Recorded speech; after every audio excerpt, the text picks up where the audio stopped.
Hello everybody and welcome back to the channel. My name is Kellen with Apex Archery.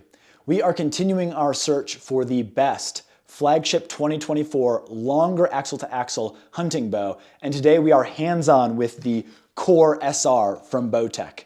I have very little experience shooting Bowtechs. I'm about to change all of that. Let's get into it.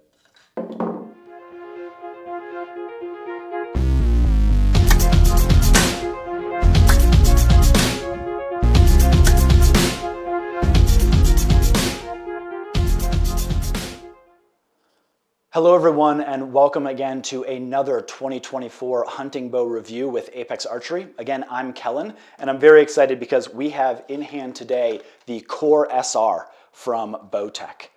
This is a 33-inch axle-to-axle model. It should be relatively speedy because it is advertising a 6-inch brace height, producing speeds of up to 344 feet per second by IBO with a claimed system weight of 4.5 pounds for this aluminum riser model. The MSRP on this guy is $13.99 and it should accommodate draw lengths from 25 out to 30 inches, so pretty good draw length range there. Before we get into verifying some of those specs and ultimately shooting this bow, I need to pause to give a quick shout out and thank you to Bear Creek Archery. They are providing me with many of the bows that I'm reviewing this year. They also happen to be the shop here on the Front Range that I trust for all of my archery needs. I see them every time I'm purchasing bows, building arrows, or tinkering. If you have any archery needs and you're based in Colorado or just traveling through, please go see my friends over at Bear Creek Archery. All right, let's get into this bow. The first thing we're going to do is check that axle-to-axle measurement. We are looking for exactly 33 inches. And when I measure this guy, we are coming in long. So this is 33.25 inches axle-to-axle on this particular bow. The next thing we'll do is verify that brace height. This guy is looking for 6 inches. And if I go center of string to the deepest part of that updated grip, I am getting 5 7/8, so just about 1/8 of an inch shorter than what they had advertised. The next thing we're going to do is look at the actual riser design itself. So this is a mostly aluminum riser that is kind of capped off by these polymer pieces here that actually support the limbs. One thing I'd like to see is how long is this actual riser design. Remember, I prefer a longer riser relative to the axle-to-axle measurement. Ultimately, that's going to get the mass of the bow, the limb system, the cam system out away from your hands and really increase your stability when you're actually on target and at full draw. So if I measure from the last kind of pivot point where that polymer is supporting the limb itself to the same on the other side, I am getting 30.25 inches. That gives us a riser to axle ratio of about 91%, which is pretty solid, especially for a hunting bow. The next thing we'll do is actually check in on reflex. So we're going to measure from that same pivot point into the throat of the grip. And Bowtechs are notorious for a relatively short reflex measurement. And this one is no different. It is coming in at exactly 3/4 of an inch. Remember, the lower ultimately that reflex measurement, the less impact torque at the grip is going to have on where your arrow actually impacts the target if you are torquing it a little bit. Next, let's go ahead and verify the weight. So again, they are claiming 4.5 pounds, again, for this aluminum model. So if we just place it on our hand scale here, I am getting 4.82 pounds. 4.82. So coming in, about 3/10 of a pound over what was advertised, but really in keeping with what we're seeing from a lot of the manufacturers. And then the last thing we're going to go ahead and do is verify the width of the limbs. A lot of manufacturers moving to a wider limb package, claiming that that increases stability at full draw. And this is coming in at about 3 1/8 inches. So a pretty wide limb set there. I think it's time now to actually throw a rest on this guy. Meet me out on the range and we will begin shooting and I'll give you some of my first impressions. All right, so we are stepping out on the range now with the CORE SR from Bowtech. Really excited to put a couple of arrows to this guy to really get a sense for the actual on-shot performance.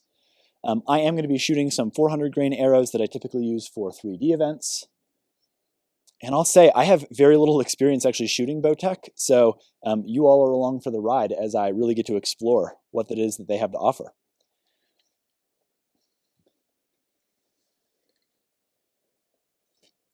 Draw cycle is relatively smooth, stacks pretty quickly,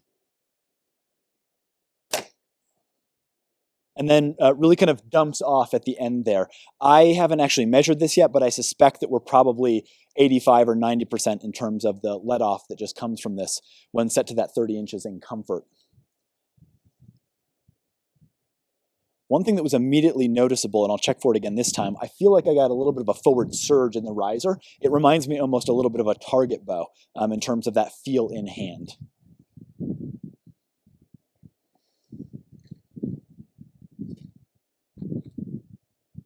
Decent string angle, actually makes okay contact with the face. Yeah, not a lot of vibration. I mean, maybe just a little bit right right on the shot. It dissipates almost right away, but there is absolutely that forward surge. Again, that reminds me a little bit of that target style bow. And last but not least, we'll do one more here, again in that comfort setting, and I'll give you a sense for that back wall feel.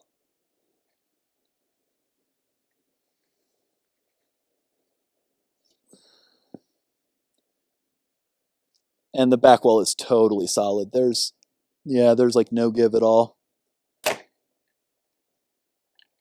Yeah, really interesting bow. I expect, just based on the way that this thing is pulling and kicking, that it's going to produce some pretty interesting speeds. So very excited to get this thing back inside. Let's take a look at some of the dynamic specifications, as well as the draw force curve for this particular bow. All right, we are back inside with our Bowtech, and now we have it pulled all the way into 30 inches on our draw board here, so that we can really get a sense for how this thing is going to feel in the dynamic or the full draw position. The first thing that I would really like to check is what is our updated axle to axle measurement when we're at full draw, and how much limb deflection then are we expecting from the system. So if I go ahead and measure the updated axle to axle here, I am getting 30 1/2 inches. That means we're getting almost 2 3/4 inches of total deflection in the limbs. I think that that deflection, which is a little bit larger than what we've seen from some of the other bows that we've had on test, combined with the actual angle of the limbs as attached to the riser, I think that that's what's really generating a little bit of that forward pop that we're getting on the shot. Remember, that's not necessarily a bad thing. In particular, target archers very often like a little bit of that forward movement in the bow, as it gives them a sense for their actual shooting performance.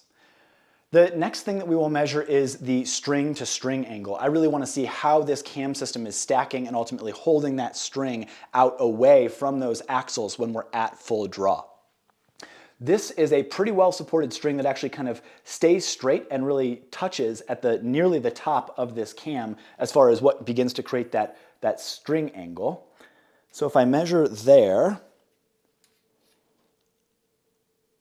I am getting about 34 1/4 inches. So really pretty good as far as a string to string measurement, considering the axle to axle at full draw on this bow. So with that, what I want to ultimately measure is what is going to be my string angle. Remember, I like a larger or a more slack string angle. For me, as a little bit of a taller archer, that really helps me kind of keep my neck very vertical, find my anchor point, find those reference points, be it my nose, facial pressure, whatever it may be.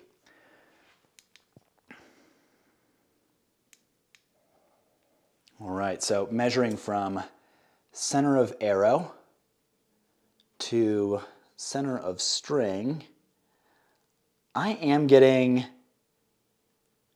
about 35.4 degrees. Definitely not the largest string angle that we've seen, but respectable for a bow, certainly that only has a 33-inch axle to axle measurement. Jumping back over here for a moment, we should actually verify that the draw length is accurate. A lot of manufacturers have some degree of variance even when set at 30 inches, it might be off a little bit. This bow is no exception to that. When I do actually measure, I am coming in maybe 3/8 of an inch longer than what we would expect. So this is coming in a little bit longer. They're eking out, again, closer to 30 1/4, 30 3/8 out of that 30-inch draw position from this bow. Okay. That is ultimately going to generate, with the brace height that we had measured before, a total power stroke of 24 and about 3/8 inches. So a pretty long power stroke. Speaking of that, we actually had a chance to put this guy through on the dyno 2 separate times to generate our draw force curves. That is because this bow comes with 2 different mods. You can actually flip the mods that control for the draw force curve into either comfort or performance setting. Taking a look at comfort first, because I believe that's probably how most archers are going to choose to shoot this bow, you do see that it's a little bit more aggressive than what we've seen from some of the other manufacturers, creating a total area under the curve of 1,226.9 inch-pounds across that entire draw cycle. So incrementally a little bit more than what we are seeing from some of those other bow companies, but again, we would expect that because we do have a shorter brace height. That said, it does stack relatively smoothly and lets off fairly gradually as it dumps into the back wall in that comfort setting. Where things really start to deviate from the norm and get what I would call a little bit spicy is when we actually do throw this thing into the performance setting. As we can see there, that creates a much steeper climb angle as we get to that peak weight. So it stacks a little bit more aggressively at the front, and then that peak weight is maintained much further into the draw cycle. That ultimately gives us 1,317.4, again, total inch-pounds, or the area underneath that curve. So quite a bit more stored energy that's going to be transferred into the arrow, but also quite a bit more energy that's required from the archer to actually get through that draw cycle. Of particular note, this thing really dumps into the back wall when you're in that performance setting. It stays near your peak weight until about the last 2.5 inches of that actual draw before letting off abruptly and coming down to what is ultimately about 80% let off, or 14.5 holding pounds in that performance setting. To compare that, it's a much more gradual fall off or gradual slope, which is again a little bit more standard, that ultimately reaches closer to a 90% let off with a holding weight of 7.1 pounds when again you are shooting it in that comfort setting. Just as an FYI, I am going to be shooting it in comfort setting when we go out to do all of our speed tests. I think that that's much more aligned with, again, how a lot of archers are going to ultimately configure and shoot this bow, especially if you're shooting regularly. It's also going to be much more comparable to the type of engineering that we would expect as compared to a lot of the other bows out on the market. But again, if you are into speed and nothing else, do understand that you can get quite a bit more energy out of this bow by putting it into that performance setting. So with that, let's step back out on the range. I will grab my weighted arrows and let's see what kind of speeds we're getting for all of that draw force. All right, we are stepping back out on the range with the CORE SR from Bowtech. I have this set at 70 pounds and 30 inches of draw, getting ready to do our speed testing. One quick note, I do have this in the comfort setting. Quite frankly, I think that that's the way that most archers are going to choose to shoot this bow. It's much more realistic in terms of how I would want to draw this bow if I owned it day after day after day, so that's how I am going to shoot it. That said, they are advertising a high speed of 344 feet per second at IBO. Just know they're probably getting that with the performance, and the mods are there and they come with the bow if that's how you prefer to shoot it. So, but for comparison's sake, for this testing, we are going to be looking at the draw force curve on the comfort setting, and we'll be looking at the speeds in that comfort setting as well. So this first arrow we're going to shoot is our 350 grain arrow. So this should be exactly indicative of that ATA spec that a lot of the bow companies use to test speeds out of their bows. Let's see what we get.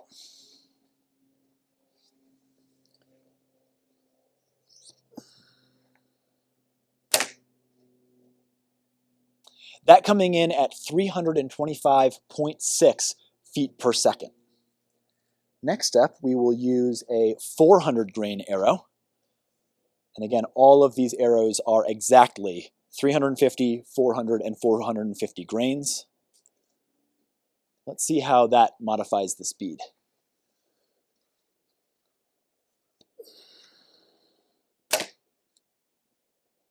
That coming in at 304.3 feet per second. And last but not least, a little bit of a heavier arrow. Now we're getting into more of that true hunting weight. So this is an airstrike that I have built to 450 grains.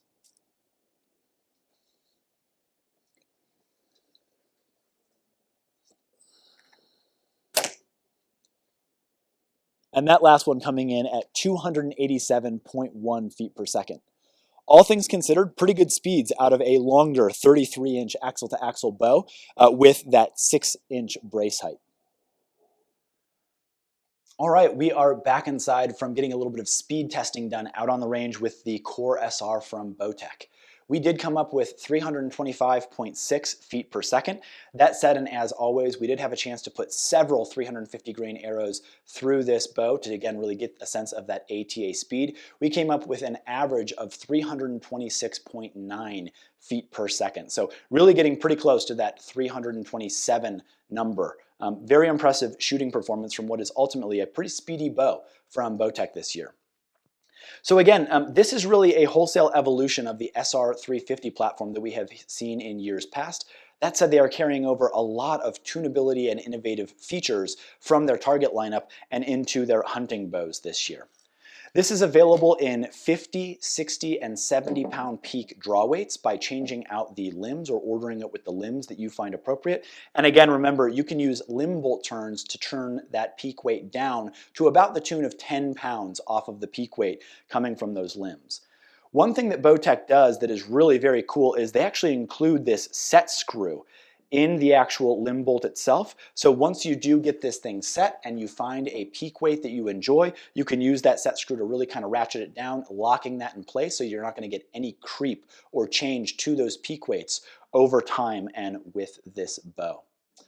The next thing we should talk about, which is a very cool innovation from Bowtech, is what they are calling their deadlock system. This is one of those innovations that is so cool and so obvious. I can't believe it took so long for someone to invent it, but Bowtechs were the first one there. They machine this little assembly that actually suspends the axle off the back of the limbs, and by loosening the set screw here, you can actually affect the left-right of the cam without spacers, without shims, without a bow press, with nothing more than an Allen key at home. So if you are switching between, broadhead and field tips, different arrow setups, changing your peak weight, whatever it may be, you can do all of your arrow flight tuning right there at home with nothing more than paper and a couple of Allen keys to really impact the wheeling of those cams. Really, really cool and innovative feature. Additionally, something else that is new for 2024 is what they are calling time lock. So the cables themselves are actually attached to the cam via this machined aluminum addition. You can actually move that in or out to increase the preload on those cables, impacting your timing, being able to tinker with or keep this bow in time and in tune at home over the life of the cables and the string set. Really a very cool feature to see there. Again, focused so much on the at-home bow mechanic and those that want to work on their equipment themselves, maybe without a bow press. So absolutely cool to see on that front. Next up, let's talk about the flip discs. So it does come with these flip discs that allow you to change the draw force curve between comfort and performance settings. Personally, I think a lot of folks are, again, going to shoot this in that comfort, but if you're willing to tolerate that harsher draw force curve and that dump into the back wall, you are going to eke out probably an additional 6 to 8 feet per second would be my guess if you do put it in that performance setting. Additionally, in the performance setting, you actually get substantially lower let-off, which a lot of archers might really enjoy. You are out of the box getting about 80% let-off, holding weight of 14.5 pounds on a 70-pound peak weight when you're in that performance setting. If you switch back to the comfort, you're getting a little bit closer to 90%. So we were holding 7.1 pounds at 70 pounds of peak draw. Speaking of back wall really quickly, it does have an incredibly firm back wall, so if that's your shooting preference, this is a bow that you should definitely look at. The one thing though that is strange between the back wall and those different flip discs is the lack of adjustability as it relates to the let-off. For example, I might want to shoot this in the comfort setting but with 80% let-off. That isn't obviously available to me out of the box, and in fact it's not even discussed in the product site or the owner's manual for the CORE SR. That said, I do understand that you can change the diameter by adding material to the actual draw stop peg, and you can get closer to that 80% let off. I also have heard of people doing some tinkering with the actual position of the draw stop pegs relative to the flip discs to change a little bit the draw force curve and ultimately the holding weight of that bow. So you can do a little bit of tinkering, but I thought it was really interesting that kind of from the factory, there's no obvious solution to change that, and it's not really discussed on the product site itself. All right, so moving away from the flip discs and moving up the riser, let's talk about some other new innovation for this year. So they are integrating, again, over from their target lineup, what they are calling their grip lock technology. So by loosening the set screws that actually hold the rubber grip to the riser itself, you can change the angle of that grip in or out. So if you prefer to shoot with a higher wrist or a flatter wrist, whatever it may be, you can really adjust that grip using that grip lock technology right out of the box. Really a very cool feature from Bowtech for this year. They have, of course, machined, like a lot of the different manufacturers, a dovetail mount to the back of the riser to really bring the center of the mass kind of in line with that riser as far as your rest is concerned. And speaking of center mass, Bowtech has innovated their own, what they are calling center mass technology to this bow for a sight mounting interface. So it is a machined cutout in the riser of the bow that does allow for a special type of dovetail to situate in there and again bring the mass of that sight more in line with the riser, creating a little bit better balance. As I understand it so far, Black Gold is the company that is manufacturing sights that will work with the center mass technology. We'll see if some of the other sight manufacturers follow suit and create, some sort of an adapter or out-of-the-box options that supports that Bowtech standard. I do think it's a little strange to invent another new standard for sight mounting. Picatinny is already out there and so many different manufacturers are beginning to use it. All of the sight manufacturers are really manufacturing for that Picatinny mount. That said, it's cool to see some additional innovation from Bowtech. They are carrying over from years past their orbital dampers, so those are working incredibly well. Between that and the very solid construction of the aluminum riser, I am feeling absolutely no vibration on the shot, and again, this is with kind of a completely bare bow, so very dead in the hand feel as it relates to vibration. That said, we are getting a little bit of that forward jump, and again, some people are going to like that degree of feedback from their bow. I suspect that that's because of the actual orientation of the limbs relative to the riser design and ultimately how the engineers are trying to give us that ultra-low reflex, which should improve accuracy by reducing the impact that torque has on the bow.